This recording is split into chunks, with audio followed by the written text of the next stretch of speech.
Hi everyone, welcome back. Thanks for joining us today. We've got a brand new story to share with you. So let's begin. My name is Vincent. I've always believed that love is built on trust. Without trust, love is just a pretty lie. That's what happened to me. I was engaged to a woman named Casey. We had been together for years. We'd spent so much time building a life together. But all of that fell apart when I found out she was still going out on dates with another man. When I found out, it broke everything in me. That night changed everything. And in the next few minutes, I'm going to tell you how it went down. I met Casey at a mutual friend's housewarming. Our conversation started simple. Then somehow we ended up talking for hours. From there, we kept in touch. At first it was casual, meeting up for coffee, grabbing lunch when our schedules allowed. But over time, we both started putting in more effort. Those casual meetups turned into dinners, weekend hangouts, late-night calls, and eventually, we were officially a couple. Our relationship grew steadily. We didn't rush things, but it also didn't stall. We dated for over 3 years, and through that time, we built something that felt solid.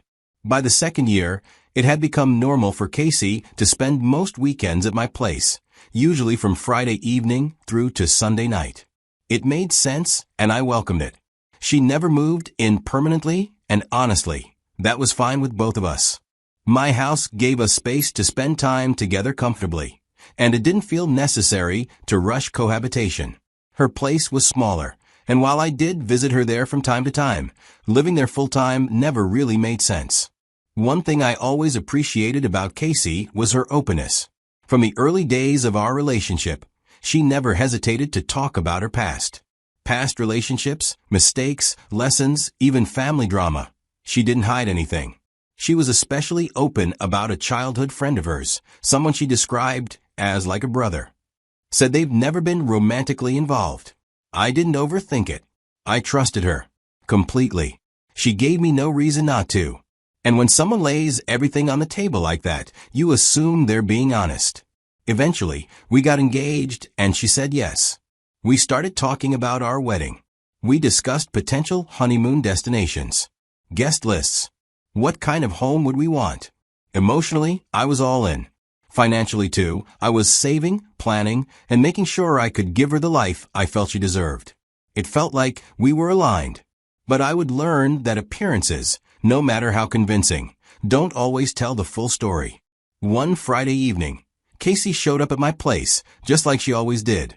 She had her weekend bag. It was comforting to have her around. That night over dinner, she casually said between bites that she would have to head back to her parents tomorrow, adding that it's family stuff. I nodded and told her it was fine. She doesn't really need to talk much about her family business, and I always tried to respect that. I don't poke around in people's personal matters when they don't feel like sharing. And she'd never given me a single reason not to believe her. After dinner, like we usually did, we moved over to the couch and queued up a movie we had been meaning to watch all week. Halfway through, I felt her head slowly lean onto my shoulder. She had fallen asleep, something she often did when she was exhausted. I just let her rest there, gently wrapped my arm around her, and watched the movie to the end. But throughout the movie, her phone kept lighting up with no sounds. At first, I brushed it off as her group chats. When the movie finally ended and the credits began to roll, I leaned forward, planning to gently wake her so we could move to the bed. Before I tapped her shoulder, my eyes went to her phone. I picked it up. Just instinct, I guess. And the first thing I saw on the lock screen wasn't what I expected. The previews of the messages were not the kind of words a brother sends to you. Now, we had each other's passwords. That was something we both agreed to early on in the relationship. A gesture of trust. So, without really thinking, I entered her code and unlocked it. What I saw next is hard to put into words. The messages from her so-called childhood friend weren't jokes or simple check-ins.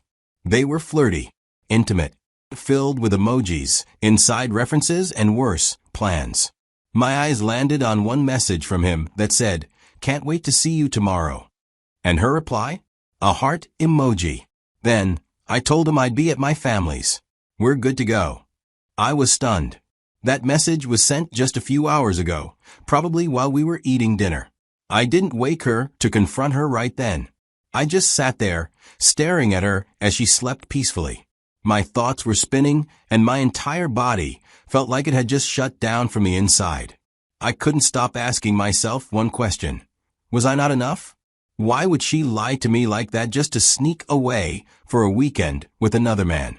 I sat there in silence, watching the woman I thought I knew, wondering when it all started falling apart and how I never saw it coming.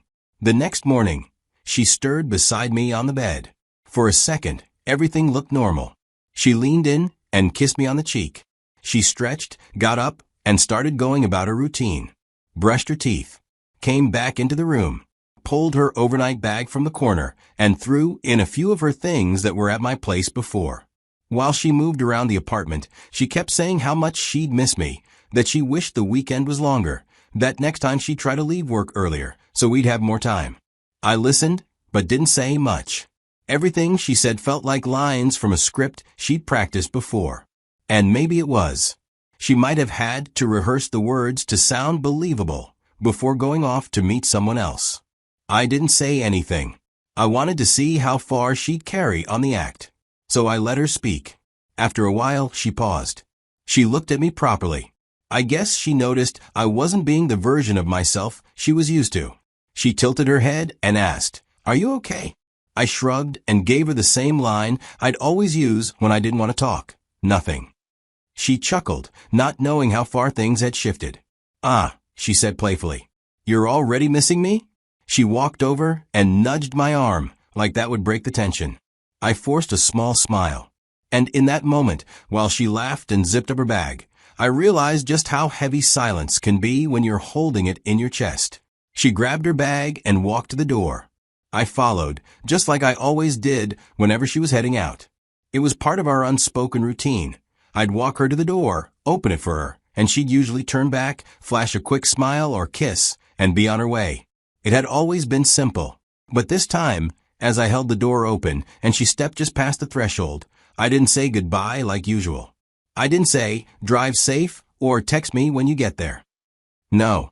Instead, I looked her straight in the eye and I said, "Good luck on your date." I saw her whole expression change in real time. It was like her face couldn't figure out what emotion to land on. She was trying to piece together what she had just heard. She stammered, "Wait, what are you talking about?" Her voice cracked slightly. But I didn't give her that chance. I raised my hand gently, just firm enough to tell her to stop. "There's no need," I said. Then I closed the door. The second I shut the door and walked away, the silence didn't last long. Almost immediately, I heard her knock. It was desperate, loud, like she couldn't believe what just happened and needed to undo it somehow. Then the knocking turned into sobs. She was begging through the door, voice cracking, pleading with me to just listen. My phone buzzed once, then again. Then it wouldn't stop. I didn't even need to check to know it was her, but I did anyway. And sure enough, the messages were rolling in, one after the other. "Please open the door. Let me explain. It didn't mean anything. I'm not going anymore. I'll cut off anyone you want. Just open up." I just sat there, staring at my screen. The words kept coming, but none of them made sense to me. She was trying to say it didn't mean anything, but if it truly meant nothing, why did she lie about it? Why did she sneak around and hide it under the cover of family stuff? Why did she need to go see another man at all, let alone plan a weekend away with him? I was emotionally stuck. I kept asking myself, was the entire relationship built on a lie? Did she love me the way I loved her? Or was I just a placeholder while she figured things out with someone else? Had he always been lurking in the background? Was she ever really over him? Or was I just the guy she said yes to because I was present, reliable, and safe? I didn't say a word or open the door. I didn't text back either. Eventually, and I mean hours later, after crying, knocking, begging, and texting everything she thought might make me unlock that door, she left. But it didn't end there. Not even close. Weeks had passed, but Casey didn't give up. Every morning for the first few days, I'd wake up to messages stacked on my phone. She wasn't even hiding her desperation anymore. The texts weren't long or poetic. They were raw. They came at all hours. "Please talk to me. I didn't mean to hurt you. Let me explain. Sometimes they were just, I miss you. And once, late at night, she wrote, I know I don't deserve a second chance, but I'll keep asking until you tell me to stop. I didn't block her. Most of the time, I didn't even open the messages. I'd just see the preview on my lock screen and put the phone back down. The temptation to reply was there, of course it was. I had loved her, but every time I came close to responding, I remembered the choices she made. Then one weekend, I heard a knock on my door. I didn't move at first. I stayed sitting on the couch, waiting to see if she'd leave. But she didn't. She just stood there. I knew it was her. Eventually, she knocked again, a little louder this time. And then I heard her voice through the door. Vincent, please. I'm not here to argue. I need to talk. I didn't respond. I waited again, hoping maybe she'd give up and walk away. But she didn't. She stayed there for over 15 minutes. Then I heard her voice crack as she said, You were right. I messed up. But please, at least let me explain. I finally opened the door and asked her to explain. She told me she'd been emotionally confused. She said it wasn't love. She missed that part of her life and didn't know how to deal with it. She admitted she lied to me, that she didn't think I'd ever find out, and that's why she felt safe enough to go behind my back. She kept saying it wasn't serious, that it didn't mean anything. But the fact that she had to lie to make it happen already told me it meant something. I didn't interrupt her. I let her speak. I let her say everything she needed to say. When she finally ran out of words and looked at me like she was waiting for a verdict, I asked her the only question that mattered to me. Would you have told me if I hadn't found out? She froze. Her mouth opened a little, then closed. She looked down at the floor, lips trembling, but she didn't say a word, not even a whisper. And in that silence, I heard the truth louder than anything she had just told me. If I hadn't checked her phone, if I hadn't read those messages, she would have gone off that weekend, smiled in my face afterward, and kept planning our wedding like nothing ever happened. I moved back quietly. She looked up, eyes full of hope, like maybe I'd say it was okay, that I'd forgive her. But I didn't. I said, then this engagement was based on lies, and I won't build a marriage on that. She tried to say something, but I raised my hand again, calmly. I wasn't going to yell. I was past that. I just told her, please don't message me anymore. Don't come here. Don't show up again. Let this be the last time. Then I walked back inside and locked the door. She stood there for a moment, eyes filled with pain, and then she left. You know, people often say that love is about trust. I never thought I'd be in the kind of situation where I'd have to question everything. But when I found out what Casey had been doing behind my back, it wasn't just the trust that broke. It felt like the love cracked open too. It's strange. You can be so sure of someone. You can build plans, invest your time, your energy, your emotions, and still have the rug pulled out from under you. That's the part that hurts the most. That lie wasn't just a small mistake. It showed me that she was willing to hide big things. It made me wonder how many other lies were hidden in our so-called honest moments. I think betrayal doesn't just kill trust. It slowly eats away at everything you thought was real. Even now, I catch myself going back to some of those moments and asking, was that genuine? I'm not going to sit here and pretend I've got it all figured out or that I'm completely over it. I'm not. But I am clear on one thing. I deserve honesty. So now I'm turning to you. What would you have done if you were in my shoes? Do you think I handled it the right way?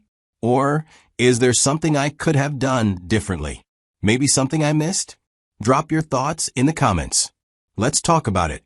Because at the end of the day, someone else might be going through the same thing right now, and your words could help them see things more clearly.